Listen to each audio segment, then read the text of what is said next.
Good morning and welcome to the Core Connection. I'm Mira Rubin here with you on Enlightened World Network.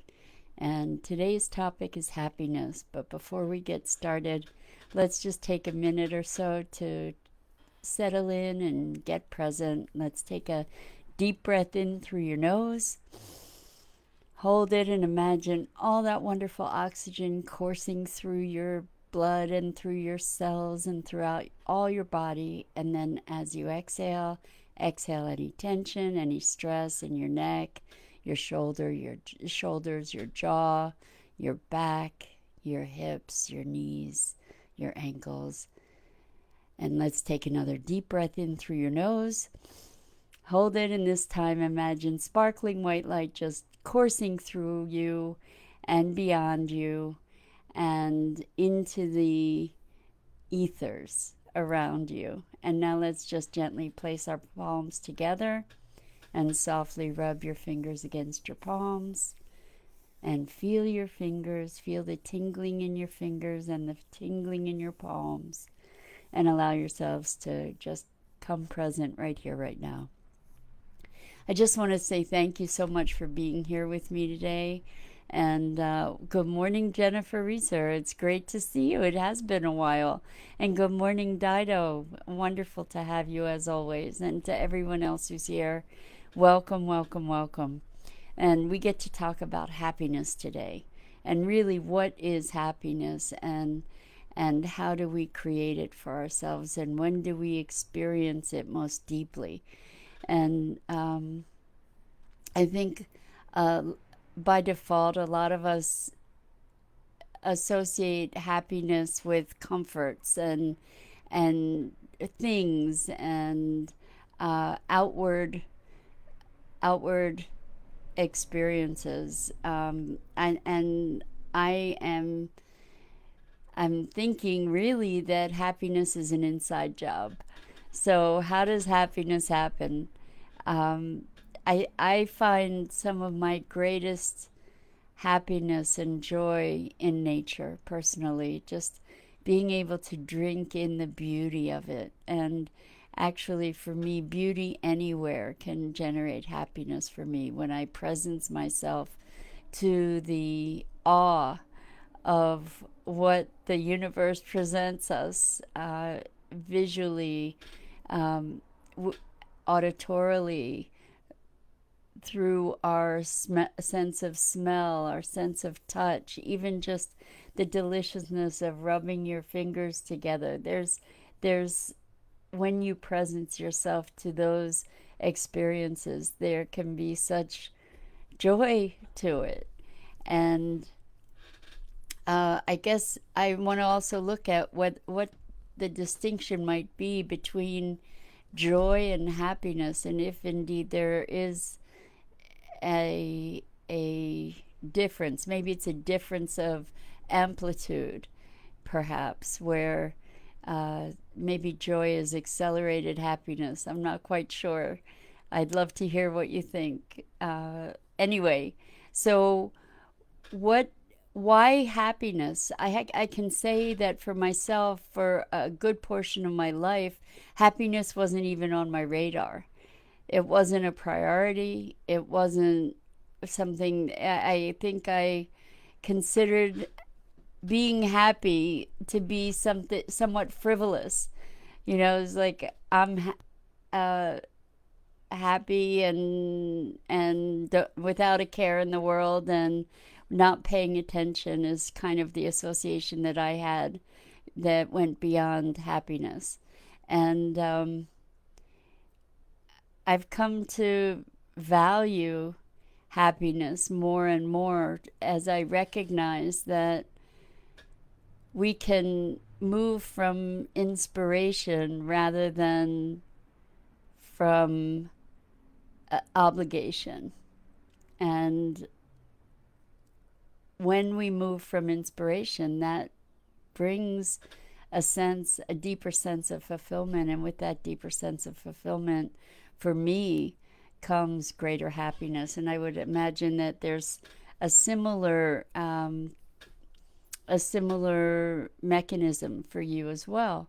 So exploring what our ideas are about being happy can open up the door to a richer experience of allowing this vital life force energy to make itself present in our being and to emanate out and beyond us. Good morning, Isabel Reese. Welcome. So glad to have you here. And Jennifer said, I'm happiest out in nature as well. Um, I have filled the space that I live in with all kinds of beautiful things. And when I allow I really, really feed on happiness and on on beauty, and beauty gives me happiness and a sense of connection with the universe. So, looking at these beautiful things, and some of them are live plants, and some of them are actually fake flowers, but that are still beautiful, and other things that just enrich my senses. And this is a place where I find the easiest access to happiness. And to go back to the idea that I used to think that happiness was frivolous because I was very serious. I was very serious, and I still can be very serious, um, and pensive and really engaged in my brain and my thoughts, and they often look at the problems of the world, and how do you be happy in the face of what's going on in the world. And what I realize is that when we're happy, we have the facility to be more creative. I used to equate happiness with complacency, and have come to discover that that's really not the case, that we can be happy and still be generative in a very positive way. We don't have to be ignoring what's going on in the world. We just might have a different perspective about it in terms of possibility.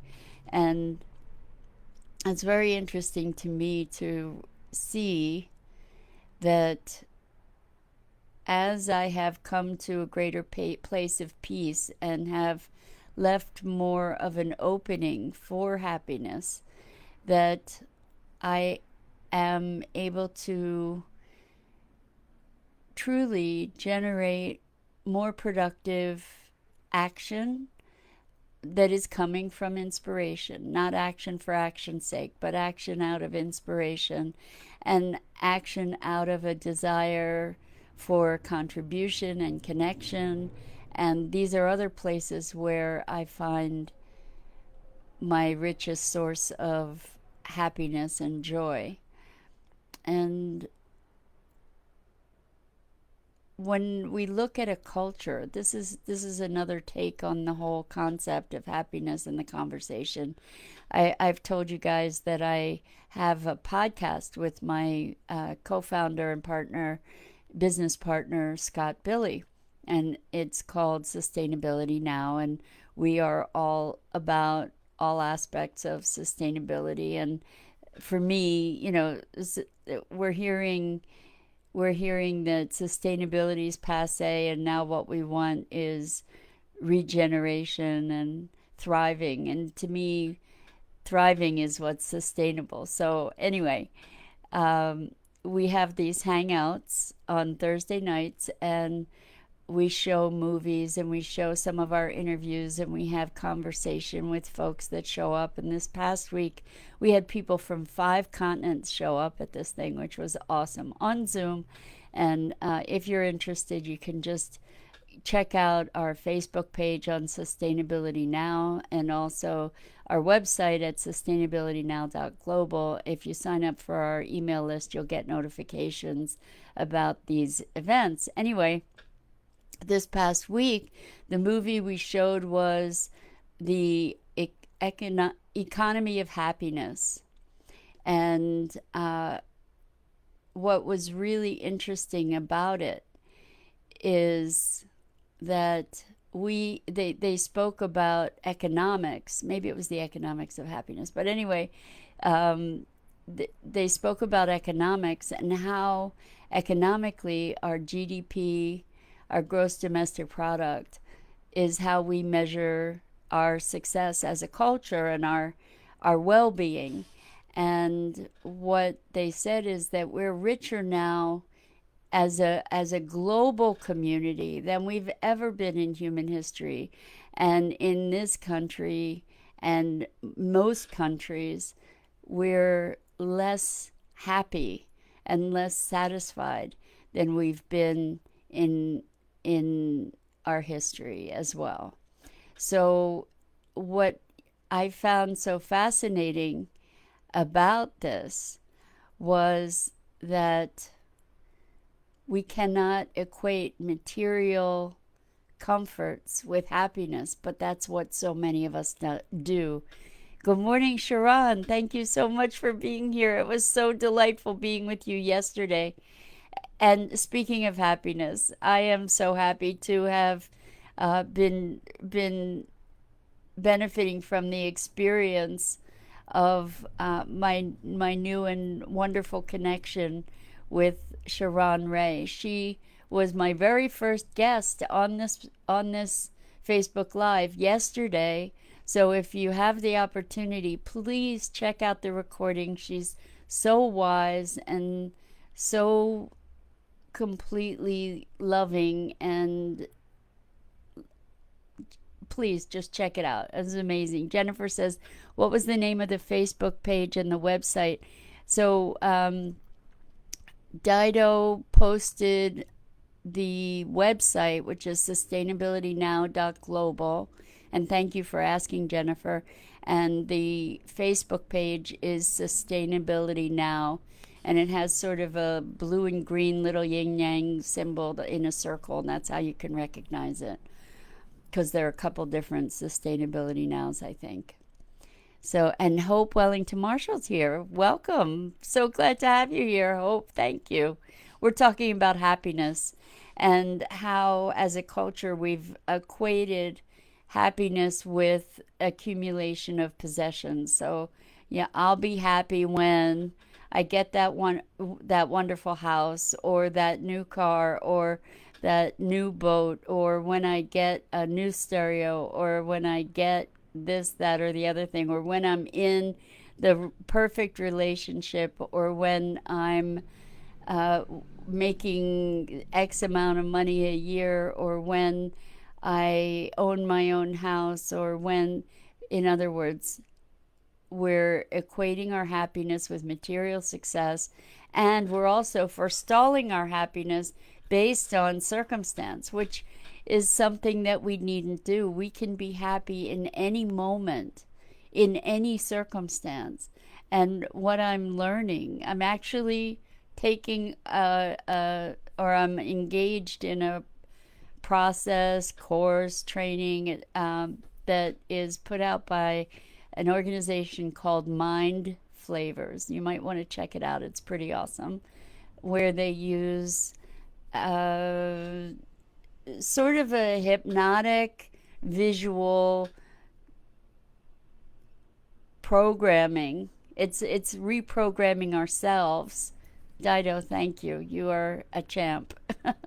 Where we reprogram ourselves to be able to experience our higher nature.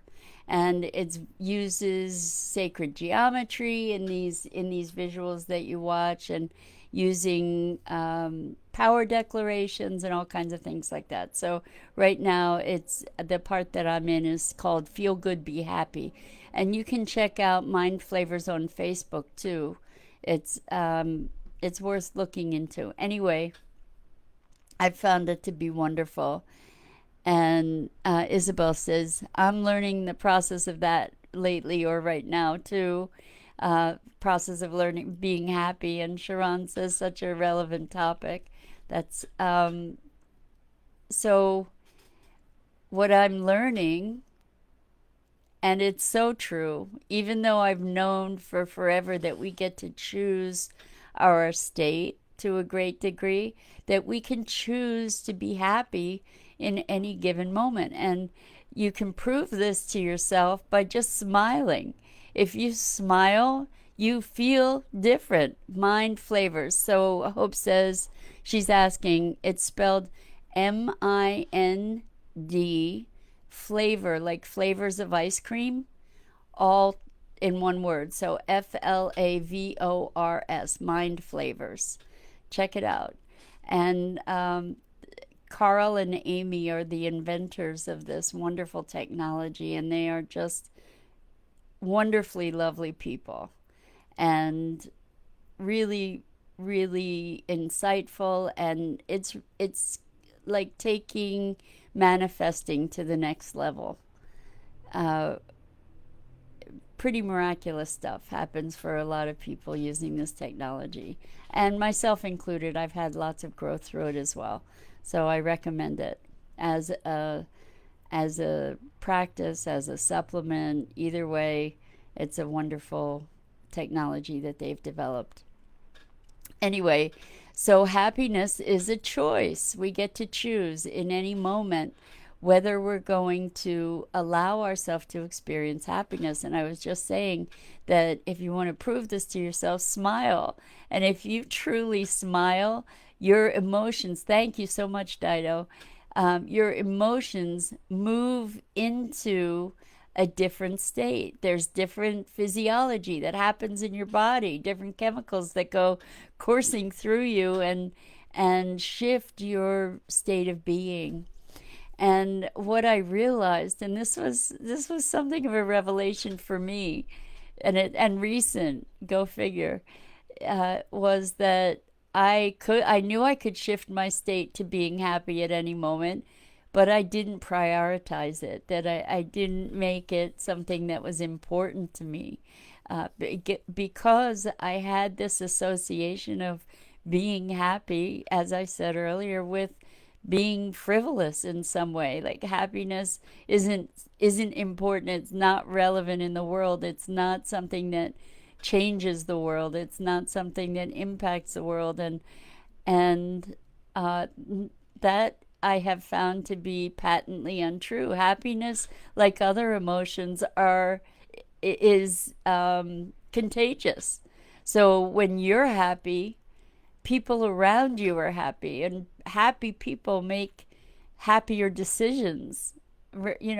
People that are in a place of feeling enriched and enlivened have a better capacity to enrich and enliven others. And happiness doesn't have to be effervescent, bubbling joy. It certainly could be, but happiness can be quiet and peaceful as well. Uh, Happiness is, again, I'm going to circle back around, an inside job. So it's not dependent on the things that we have. The more things we accumulate, it seems, the less happy we are. And that's because we're attaching our well being to something external. And we get to find our own internal generator by choosing happiness. And even if you're in a state where happiness seems completely out of reach, maybe you're feeling extremely depressed or anxious, even just smiling can help to elevate your frequency, to shift your physiology somewhat, to just raise, even in a small incremental way, your state of being, to improve your own well being. So I encourage you to look at what is it that helps to trigger happiness for you, and to cultivate that, and to also look at ideas you might have around the idea of happiness. Like I did, is like, well, why would if I choose happiness, I'm choosing to be frivolous, and that is no longer the case for me. I am recognizing the value of happiness and the energy actually that it brings for me and to me when I'm stuck in my seriousness. Sometimes it just seeps and sucks energy, and bringing happiness into that, I can still think about things that are significant and relevant and make a difference, but from a place that is even more engaging and more enrolling for others. And Dido says there's a lot of research now to show that happier people are more creative, which flies in the face of the myth of suffering being necessary for creativity. Exactly. The suffering artist, right? The starving artist. And Jennifer says, raise your vibration. Exactly. With all the colors of the rainbow there, Jennifer. Thank you for that. And Isabel says, I come from a serious and ego culture stimulations to be in life for many years. I got so criticized for being happy and always smiling growing up that I lost it all to fit in. But I never did. Good for you, Isabel. Good for you to be able to be happy in the face of other people saying, why are you happy? What are you happy about? Like we have to have a reason. That's another thing. I always used to believe that we had to have a reason to be happy, and the truth is, no, we can be happy because we say so. And we don't have to, we're not honoring circumstances, even dire circumstances, by being miserable. Maybe we don't want to be laughing and singing going into a funeral. I don't know. There may be circumstances where that would be appropriate and it would enliven others. I don't know. But there is certainly appropriate behavior, and I'm putting air quotes around that. However, inside, we can still maintain our happiness in the face of any circumstance, which, as Dido said, can enhance our creativity, can enhance our capability to be able to find solutions for all kinds of things that in a serious state and a state of suffering might not otherwise be accessible. So that's the invitation. Let's play happy today and see what that does for us. And maybe you'll share your your revelations if they arise, or your new ways of expressing, or your creativity as we go along. Good morning, Sally. Welcome. So glad to have you here. So I'm delighted that all of you are participating this morning. Sally, we're talking about happiness. And today's invitation is to just see what it's like to allow yourself to be happy and enjoy it. And I think that happiness breeds happiness, both for ourselves and for the folks that we have contact with. And what happens if we get to play riding high on that higher frequency? So with that, I'm going to say good morning to you, and invite you to check out the other wonderful programming on Enlightened World Network. This is the Core Connection, and I'm Mira Rubin, and I'm here every weekday morning at 9 a.m. And I just wish you a wonderful, wonderful, happy day. Lots of love and compassion.